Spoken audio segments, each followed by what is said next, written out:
Running with Maverick and Wolfman. Hey guys, thanks for listening. Welcome back, and we're going to jump into some questions here. First one says, is there a way to listen live? Long time listener, first time caller. LOL. The short and long of it. No, we don't do live, not at present. Maybe in the future, but not at present. But thanks for listening, long Not time yet. listener, first time caller. Thanks for listening. Share, share, share. More. Next question, please. How does course strategy enable a quicker or less strenuous run? For example, do runners routinely take the inside of a curve consistently to reduce distance? Are runners aware of course conditions in order to not get slogged down in softer areas of the course due to weather conditions? A simplistic strategy of just get out there and run can't be the optimal approach. Thanks for your advice. To start in the beginning here, how does course strategy enable a quicker or less strenuous run? Yeah, taking the inside curve, absolutely. Runners look for the shortest distance. So we try to hug the line. We try to make it a straight shot. If you're on a cross country course, you're not trying to go around too much. You're going straight at it.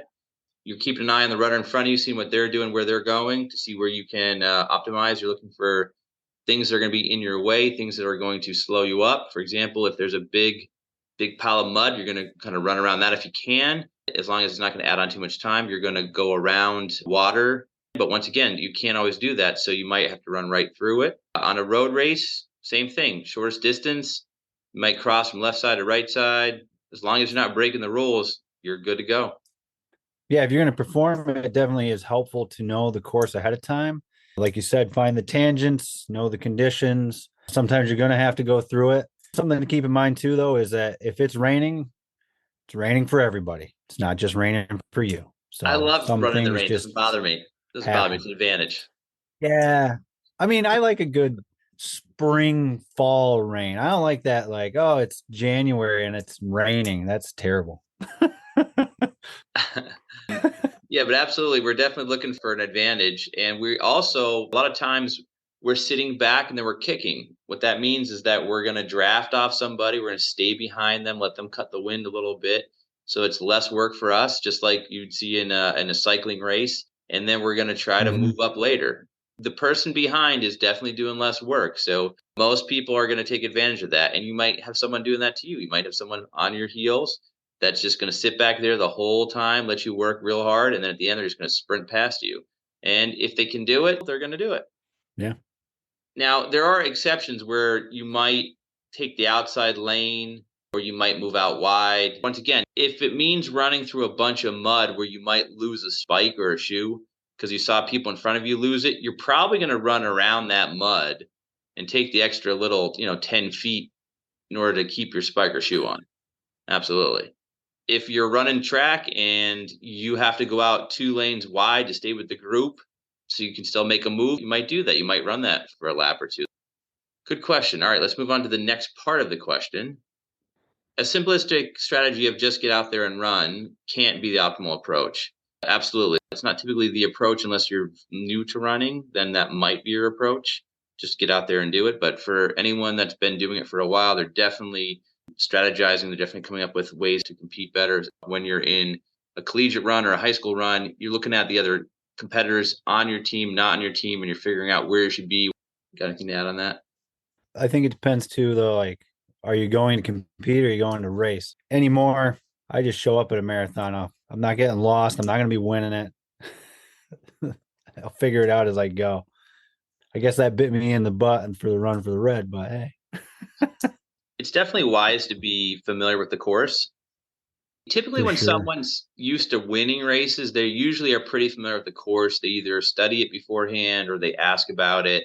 But typically, when you're that talented and used to winning, you're figuring things out so that you're prepared. You're not usually going in it and just going, oh, whatever, I'll just run it today. All right, good question. Let's see what else we got here. Okay, so next one is about youth running. So your podcast is a lot about adults running, but I have a question about kids running because my daughter just joined cross country. How much should kids be running? Okay, let's start with that. It's a great question, and it's pretty individualized. You can't really just say a kid should be running a mile, kid should be running 2 miles, 3 miles, four. You Yeah. can't really just say one amount. It's based on the individual. So there's kids that have been running since they were like little, maybe 7, 8 years Yeah. old. They're going to run a lot further and a lot faster than some kids that just started running in junior high. Exactly. Now, I didn't run junior high yet. No, you did. Yeah, it depends on the kid. Some kids can run 4, 5, 9, 10 miles. Some kids can run a mile. I mean, that's where the coach comes in. And it's like Mav said, just because they're in eighth grade doesn't mean they're running 4 miles. I think when you first start, you can have everybody run the same thing, same pace, especially if it's just a distance run. But once you get into things, you have to start to individualize at some point because everybody's different and they're going to benefit from different things. So, especially in high school, junior high is a little bit different, but once you get to high school, there's a separation usually where some people are running really quick and some people are not running quick, and you can't mix them together. It just doesn't work too well. Long runs, the slower person is going to be worn out, the quicker person is going to be pulled back. If you're lucky enough to have a big program where there's 50 people, then you can split it up groups. But if it's a very small program, it's going to be very difficult. You're going to have to give everyone individualized programs. So yeah, good question.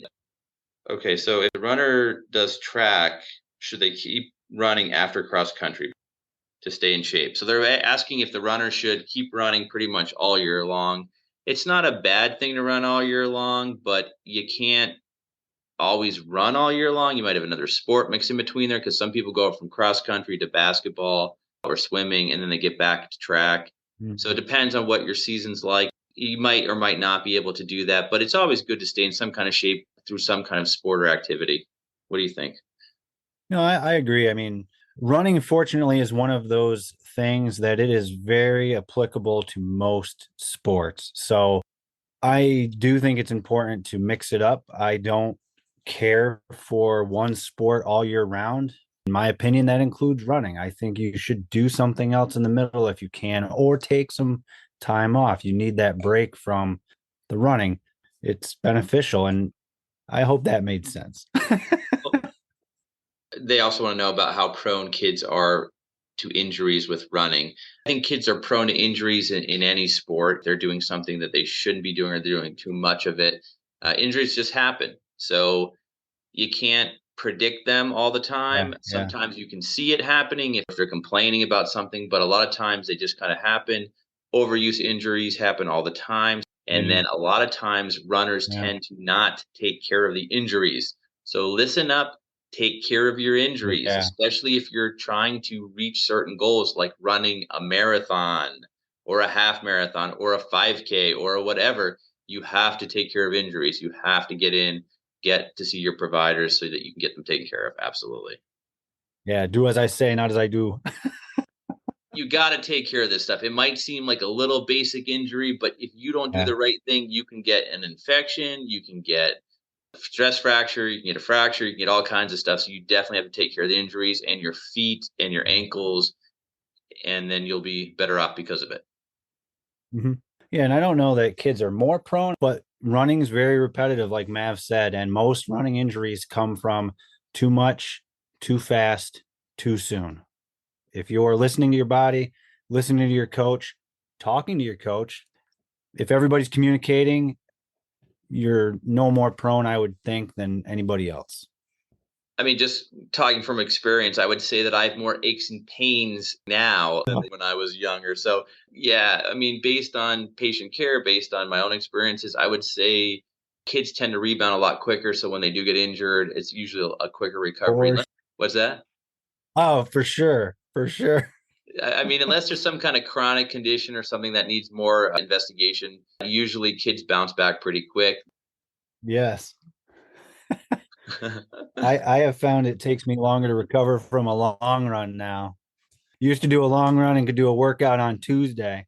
Now, if I do a long run, I'm still feeling it by Wednesday, maybe even Thursday. Some days there's no get up and go when you try to turn on that speed and you're just in cruise. You're just okay. I'm going in neutral for a bit here. Getting back into running after about a year off, I found that if I do like a warm up for just a daily run, I feel so much better. Yeah. I'd love to spend time on this, but as I was talking with a friend of mine here recently, we were talking about how at some point, if you're a runner, you need to lose it to find it again. And I think it's true. I think I've lost it and now I'm finding it again. It's great. It's very interesting getting back into shape and getting back into running shape. For me personally, I've been trying to increase how much I'm doing daily, how many days per week I'm running, and my long run. But I'm doing it very slow. So in the old days, we just ramp up, ramp up. So you'd start with like 3 miles the first day, and then you'd be all of a sudden doing 4 or 5 miles, 6 miles, then it'd be 8 miles before you knew it. Now I'm just trying to run more consistently so that my body's handling that day after day, stretch out, then get back in the run again, and then increase my mileage, like I said, gradually. But it's definitely a different experience because of how much time I've had off. Now, if you get me on a pull up bar, this is a different story. I was in the middle of cutting my grass today. I think I knocked out 8 just as a warm up for cutting the grass today. Just boom, boom, boom, boom, That's boom. ridiculous. Push up, same thing. I could knock out 50 anytime you want. But the running I haven't been training for, so I'm really dusty with that, so I have to get back into that slowly. My pull up game is the same. It's always been. I can do one, maybe two. That's more than most people. The average person can't do a pull up. They're hard. Pull ups are hard. The Most of the time, what I last time found I is, did pull ups, my wife thought I was having a heart.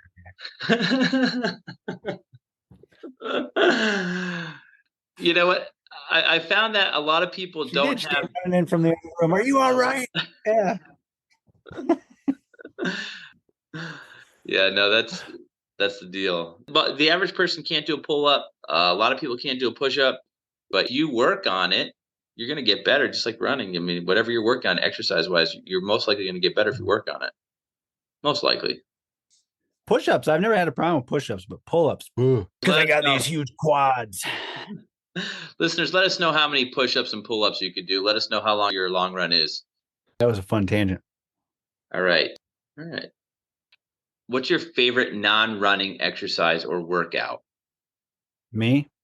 Could be an example of something, or it can be like your routine, just something that's your favorite non-running exercise or workout. I really enjoy P90X, but it's really hard and time consuming. But I do really enjoy it. Like if I get on a routine of doing it, I feel good, you look good, and they're fun. I really enjoy the guy that does it because he tells a lot of jokes, and that's just fantastic. But it's a lot of time, so it's hard for me to really get in a routine of it because of that. Calisthenics, I would say push-ups, pull-ups, then do some squats, some planks. Yeah, one time I was some type of ridiculous deltoid thing with one of the kids, and that was a mistake. Yeah. So this one time, was out in the yard with the kids, and we were building snowmen, right? And so I'm rolling this massive snowball. Of course, I have to then roll another one. So I'm rolling another giant snowball, Yeah. and I decide that I have to now pick it up and put it on top, right? Because World's Strongest Man, where they pick up like the ball, like a giant stone. It's like Oh that. yeah, yeah, yeah. I'm picking this thing up from the ground. I'm like rolling it up, and like the whole time, I could feel like my back's not feeling right. Like this is not good for my body. But I keep going, right? Because I'm in the middle of doing this. So I keep going, and I put it back up there, and then I got to do another one for the top part, and that doesn't feel any good now. And then I got to do another snowman. So then, after that, I was like, oh, my back really hurts. I wonder my back hurts. But that's the kind of stuff that you do. You do it again next Christmas. I think the last time that was suggested, I was like, how about some snow angels?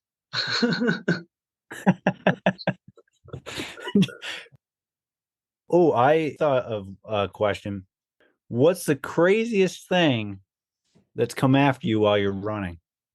Oh, God. Hey, remember that time that Rottweiler came after us? Do you remember that? I tell that story all the time. Yeah. Okay, let me tell it, and then you can add to this because I want to tell it my way because I think I was more scared than you were. So I'm going to tell this. So at the time, we were in really good running shape in college, running through a neighborhood, and it's just me and you, me and Wolfman running through the neighborhood, and we've run through this street what 100 times, never a Yep. problem, never had anything happen. All of a sudden, there's a this Easily. Rottweiler that's been outside before. It's outside and it's barking. I look over and I'm like, oh, there's the Rottweiler. It's barking, and this Rottweiler decides it's going to start charging us. And then I go, oh, I don't have dogs. I'm not as experienced with dogs. Let me look at Wolfman and see what he's doing. Look to my right. Wolfman is at least 10 yards out from me, sprinting away from the dog. And I'm like, what is going on right now? And in trouble because you got 10 That's yards true. on me. And so I start sprinting too. And this dog is just barking like crazy and sprinting at us. And I'm trying to run away. And all of a sudden, a car comes out of nowhere and literally almost crushed the dog. It steps on its brakes, and the dog just kind of like gets down and then runs back to the yard. And I'm thinking, what is going on? I catch up to you and I ask you why you took off and didn't say anything to me. You're like, oh, you're faster than me. I don't remember, but I did take off. I was not hanging around for that dog. That was pretty That's pretty crazy. close to how I remember it. Did we like try cutting through a yard or something to try to get some distance on this Yeah, dog? we ran through a field or something, but the only reason why we didn't get bit was because that car almost ran over Yeah, the the dog. car went. Yeah, Yeah, that that was was pretty crazy. wild. That's one of the biggest dogs I think I've ever been chased by. Yeah, that now typically when a dog runs out, I'm typically not too scared of it, but that dog was super aggressive that day and Well, I think it's because the young child was out there, so the dog felt it had to protect the kid. And I think because I'm not generally too flighty around dogs either, but that dog was he meant business. yeah, that Be that's careful. that dog definitely meant business. Yeah, I've had my fair share of dogs, depending on where they were in the yard. So what would you say is the craziest thing that ever chased you? A grouse, A a what? small bird, a small bird, a ruffed grouse. So I was running. There's a four-wheeler path above my house, and I used to run up the hill and down the path so far. And I heard this thing in the weeds, and I thought, "Oh no, this is it. This is, the Wolfman's finally going to get it." I've avoided how many dogs, how many bears, cows, bull, all these animals. Something's in the weeds going to get me. This is it. It's bobcat, it's coyote, something. And out jumps this grouse. And I was like, "Well, there you are." It's you or So me. I figure its nest was beside the trail, and I was just too close to the nest. But I just kept running. Once I realized I was not in danger, I kept going. But man, you'd have thought a tiger was coming through those weeds. I mean, it was loud. That's I funny. thought for sure I was a Yeah, no, goner. I remember we were running the one time and there was some kind of crazy howling, growling, whatever it was. Like it sounded like a freaking lion. Do you remember that? That one No, run we but did sounded like a lion in the woods. It was a noise we never heard before and it was loud.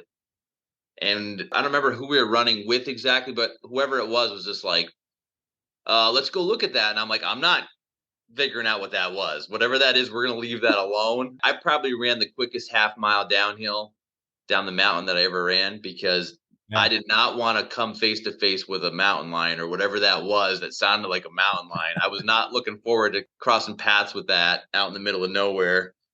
I'm probably never going to run that path again either. Besides that, though, the one time in a residential area, right? Like just houses everywhere. And this dog comes out. It's like early, like 5 a.m.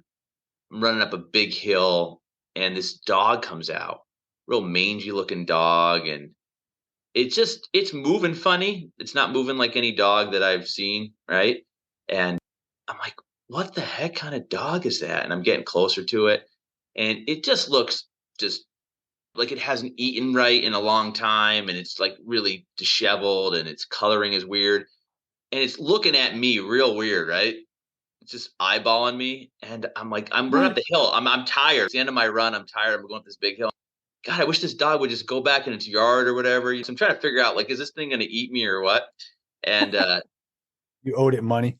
yeah, I'm like, what is this thing doing? It looks like it's looks kind of aggressive, but it's just kind of still. And I'm getting closer and closer, and this thing is it's just looking at me weird. And I'm like, what is with this dog, right? And then I get a little bit closer, and I just realize that it's not a dog. It was a coyote. Hey guys, we have Allie, owner of As You Run, back on the show to share a little bit about the marathon she's going to be running this upcoming weekend. Hope you enjoy. Welcome back, Allie. Hello. Hello. What's your long run up to?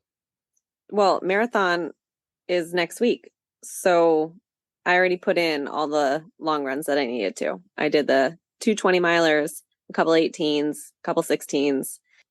Okay, so 20-mile, you got it done. Nice. And how are you feeling? How are your legs holding up?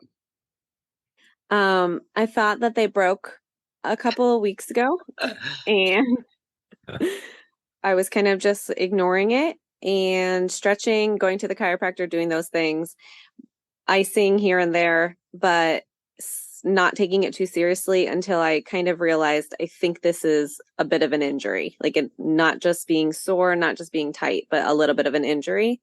So last week I decided to really rest and hardly run at all. So that's what I did. Great. Great. That's probably the best medicine, right, Wolfman? Yeah, that was probably a good idea. So we did the local 10-miler and I ran with one of my running training partners so that I can just run alongside of her, have no expectation. I didn't have to race it. I just needed to get that 10-miler in. And then I guess it was sort of like a tempo run, but nice and easy, like a good marathon pace run. Nice. Mm-hmm. So feeling pretty confident, pretty comfortable. Yeah, pretty excited? before that, not confident at all because of the injury. And then during the run, I felt great. So I am really excited. And I looked at the forecast and it's amazing. Nice. Nice. Yeah. Yeah. Are you running the marathon with your friend? Are you both running it? No, yes, we are both running it, but we are probably running separate. I think that's our plan. Okay. So not running side Yeah. by side, but both running in the same marathon. Right. Yes. Do you want to say what marathon it is? Yes. The Erie Marathon Okay. in Presque Island. One that Wolfman hasn't done, right? No, sir. I have not done that one. Yeah. The low is 60 degrees, the high is 68. And I don't think it can get much better than that. No, that's nice. Yeah. Today was a hot one, so that sounds great compared to what I just ran in. Yeah. Oh, it was awful today. Yeah. How'd that go? Well, I did a morning run and then I did an evening run with my kids. So it was hot and hot. And humid. Yeah. It got humid fast today. It was bad. I know it's ridiculous, but I think it might have been the hottest of all the training runs I had. And I only ran 3 miles. Yeah, it was a rough run today. Yes. It would have been nice to get out at 5 or 6 a.m. That would have been the smart thing to do. So as far as the marathon goes, from what I've read about for that particular marathon, it's flat and fast. Is that why you picked it, or did you pick it for a different reason? I picked it because, well, that's awesome that it's flat and fast. That's a bonus. But no, I picked it because I told my friends I would never run a marathon unless it was Hawaii. So when I was looking up marathons for my friend who wanted to qualify for Boston, this was on there and it looks so tropical to me, but it just looked beachy. And I said, well, if you do it, I can do that one. Yeah, it definitely looks like a nice run. Yeah. So it's not Hawaii, but I Would think you I was ready. would you do Hawaii? I would love to do Hawaii. If I'm going to run a marathon, I want it to be somewhere awesome. I've never been to Erie, but I hope it's awesome. From everything that I've, like I said, researched on it, everyone really has a lot of positives to say about it. It sounds great. What do you think, Wolfman? Sounds good, but I bet it won't be Hawaii. Yeah, Hawaii would be something else. Would you be willing to give us an update when you're there? Ooh, while I'm there? Yeah. Yeah. Like when? While I'm in it? Whatever you want. It could be before, because you're going to be Okay. focused before. So it could be afterwards, like even if it's the Yeah. next day. Would you Yeah, want to give definitely. like a little When you update on hit how the you wall. felt, what happened? Yeah, no, I would love to make a reel or something. I'll try to do something cool. Sounds good. All right, awesome. Have a good Thanks so night, guys. much. All right. Good See night. ya. Bye-bye. Hey guys, thanks so much for listening to the show. If you like what you hear, like and share on Facebook, follow on Instagram. Remember to support the show. This podcast is for informational purposes only and should not be considered professional healthcare advice. We are not responsible for any losses, damages, or liabilities that may arise from the use of this podcast. This podcast is not intended to replace professional medical advice. The views expressed in this podcast may not be those of the hosts or the management. Maverick and Wolfman running out.